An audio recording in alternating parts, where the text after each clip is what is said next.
Mi siguiente invitado es el infectólogo Darío Flores, uno de los firmantes de una extensa nota llamada Mensaje al Pueblo Panameño, que resumo básicamente sus 6 puntos más importantes. Eh, ¿Cómo debemos tratar esta apertura económica? Uno, continuar con las medidas de uso de mascarilla, pantalla facial, lavado de manos y distanciamiento social hasta donde sea posible. Dos, trazabilidad debe ir ligada a la realización de un mayor número de pruebas, de la mayor número de pruebas posibles, agilizando un informe de los resultados en corto tiempo.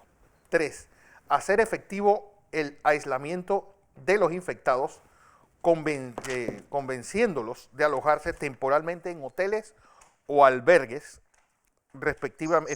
especialmente cuando las condiciones del hogar no sean las adecuadas.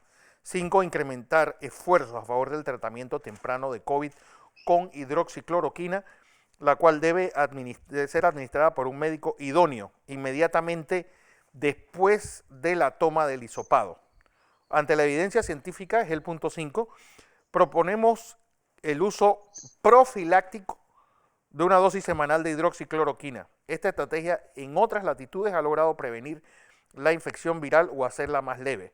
Y 6, proveer al grupo familiar que queda en cuarentena los alimentos suficientes de la canasta básica consona con el número de personas que conviven en la vivienda. Esta es una carta que lleva la firma de los doctores José Luis Moreno, de infectólogo, Ernesto Calvo, oftalmólogo, Ramiro da Silva, médico interno, Gabriel Frago, cardiólogo, Darío Flores, infectólogo, y Efraín Brandao, médico general. Doctor Darío Flores, bienvenido a Next Noticias. Buenos días, Fernando. Bueno, una carta que yo creo que eh, es extensa y yo creo que dice mucho de lo que se ha logrado hasta ahora y cómo lograr mantener aplanada esa curva y sobre todo que estas aperturas no vuelvan a llenar hospitales. Sí, definitivamente, como verás, esta carta resume, hace un antecedente histórico de lo que ha ocurrido en nuestro país con la pandemia. Y posteriormente, las medidas que coartaron en parte la reaparición de muchos casos con la apertura del bloque a partir de finales de mayo o junio, y posteriormente la incorporación de la hidroxicloroquina. Definitivamente la hidroxicloroquina como un tratamiento temprano en, el, en, el, en la infección por coronavirus Sí. ha producido un cambio que obviamente se ha visto de manera significativa con una reducción de la mortalidad, disminución de la demanda hospitalaria, obviamente sin excluir de que la trazabilidad y unas medidas preventivas de mitigación que implementó el gobierno a mediados de julio, también han producido un beneficio, puesto que estas medidas, tanto la mitigación como la inclusión de esta droga y la utilización de forma temprana, obviamente son medidas complementarias que benefician y que han demostrado en estos últimos meses una disminución de la mortalidad y al mismo tiempo una disminución de la saturación de los sistemas de salud. Tú eres infectólogo, Darío.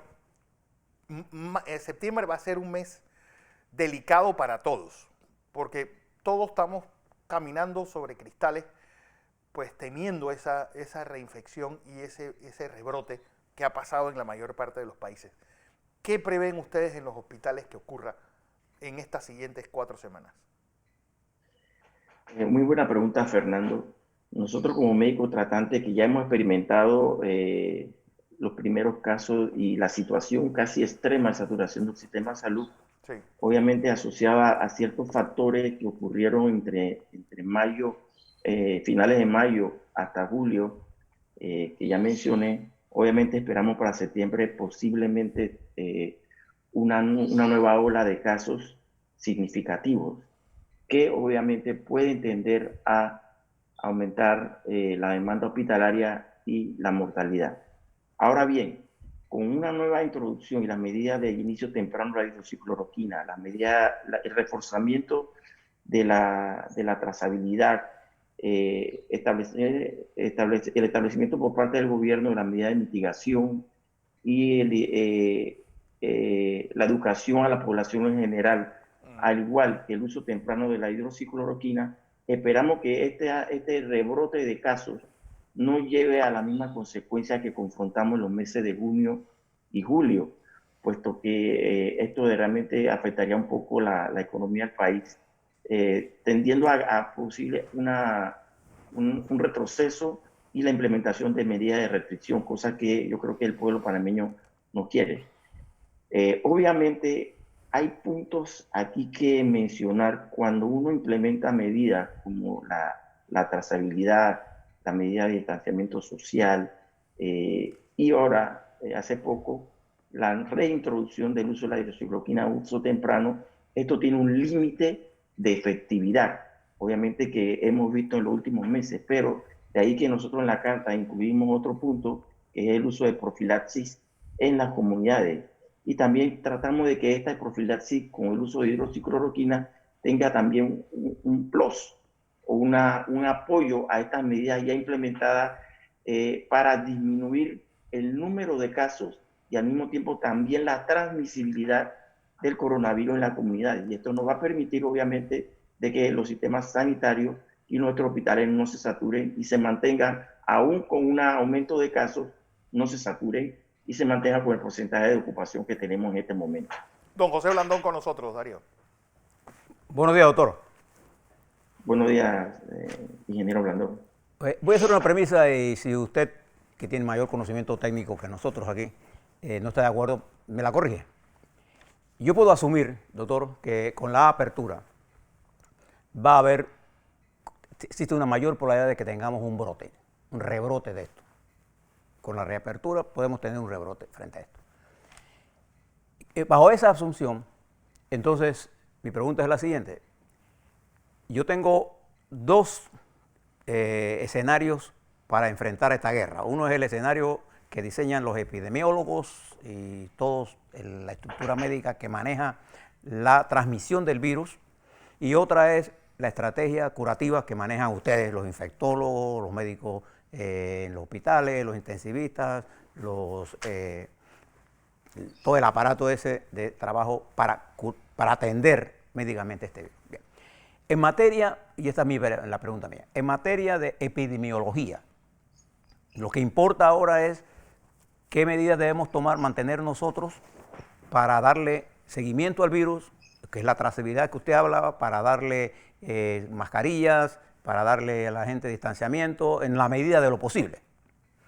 Y no bajar la guardia allí. Sin embargo, ya yo estoy notando ahora mismo gente sin mascarilla, gente que cree que ya esto se acabó. Y dos, las medidas en los hospitales, en donde a partir de julio nuestras curvas indican que llegamos a 41, ustedes deberán recordar por ahí por el 23 de julio, y hoy estamos en 7. Ha habido una caída sustancial, es decir, en materia curativa, ustedes los médicos, infectólogos y los intensivistas han logrado ganar una parte de esa batalla. Pero en la medida en que los casos se suran, se va a hacer más difícil. ¿Qué piensa usted de todo de esto que le he planteado y qué medida usted le recomienda a la parte de epidemiología y a la parte médica que atiende pacientes? Muy buena pregunta, ingeniero. En la parte epidemiológica, bueno, enfocándolo de una forma más global, vamos a verlo desde el punto de vista de la medicina preventiva. Yo creo que estos problemas de salud pública en gran parte se solucionan con las medidas preventivas.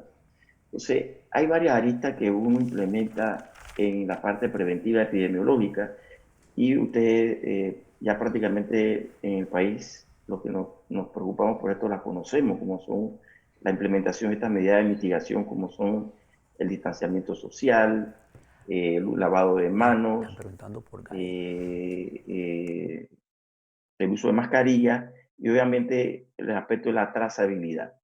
En el punto epidemiológico, yo creo que esto se está llevando muy bien, definitivamente, pero hay que agregar dos cosas importantes allí. Una, el punto de la educación. Yo creo que la educación es un instrumento que debe fortalecerse aún más a nivel de las comunidades, sea a nivel de los medios de comunicación, radiocomunicación, telefónicamente, redes sociales, y obviamente ya directamente a la comunidad y tratar de explicarle que el virus no se ha ido de Panamá, Y el hecho de que hayan hecho apertura de muchos aspectos económicos y liberación de algunos bloques, no significa que el virus está entendiendo que ya no tiene que enfermar a más personas. De ahí que hay que enfatizar en la parte epidemiológica, la parte educativa, puesto que las otras medidas de trazabilidad obviamente se refuerzan y se siguen haciendo como masificación de las pruebas, etcétera, etcétera.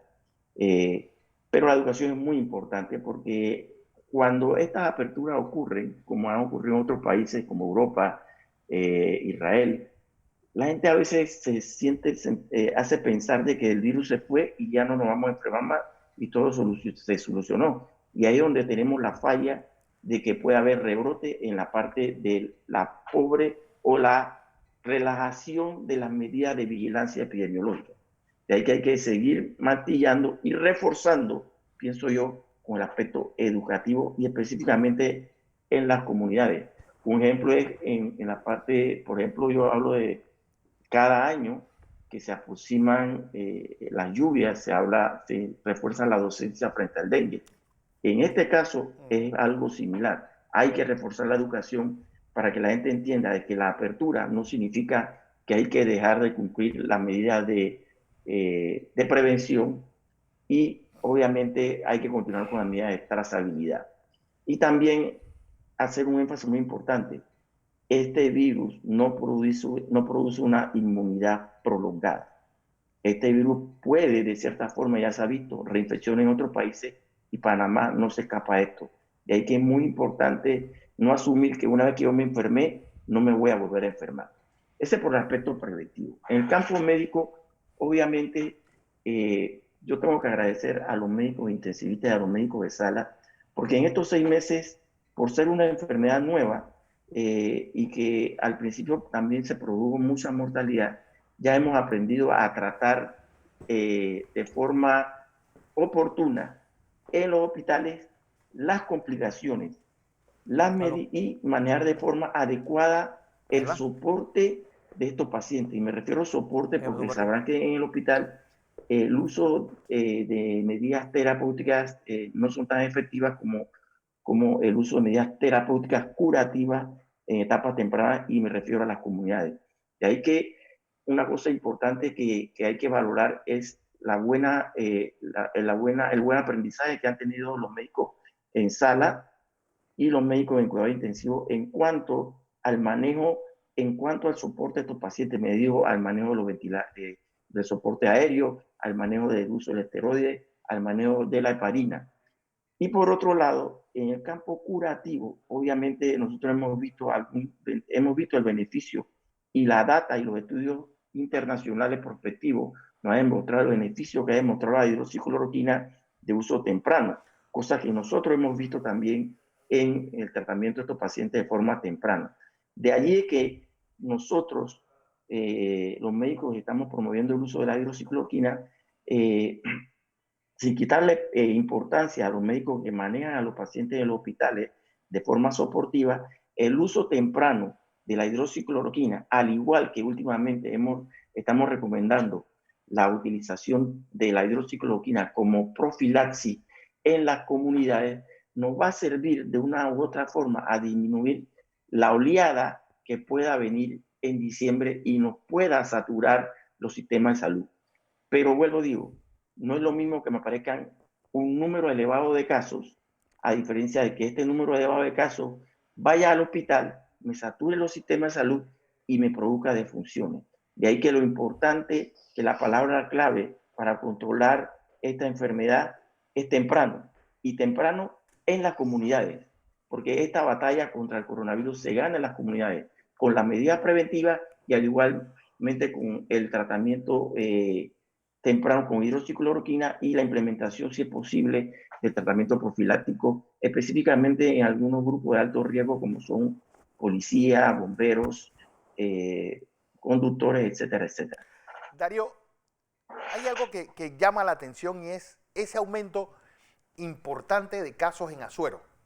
Después de haber mantenido pues, el virus a raya, pues de hace unas semanas acá, tanto la provincia de Los Santos como la provincia de Herrera han tenido un crecimiento por encima de la media nacional Y ayer, por ejemplo, Chitré fue el segundo corregimiento que más casos tuvo. ¿Qué se está haciendo mal ahora en Azuero, que fue un ejemplo durante estos 6 meses de pandemia? Bueno, precisamente esto es producto que te darás cuenta, Fernando, que el fin de semana mucha gente viajaba al interior.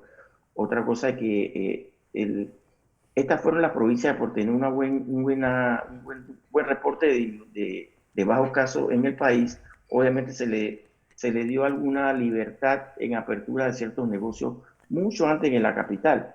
Y estas medidas, Ahí está viendo ese sin efecto. reforzar los aspectos de educación Eso vigilancia del cumplimiento de las medidas de mitigación, como uso de mascarilla, lavado de manos, obviamente, predisponen a que ocurra lo que está ocurriendo en Azuero.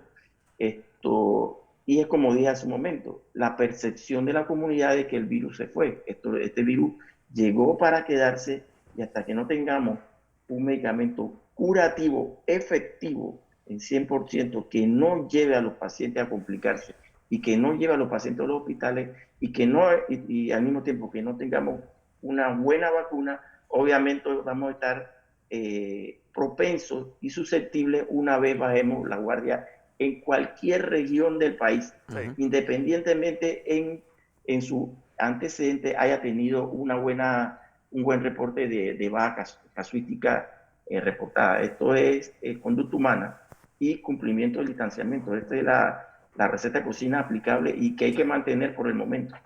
Bueno, don Darío Flores, infectólogo, médico panameño, gracias por estar con nosotros.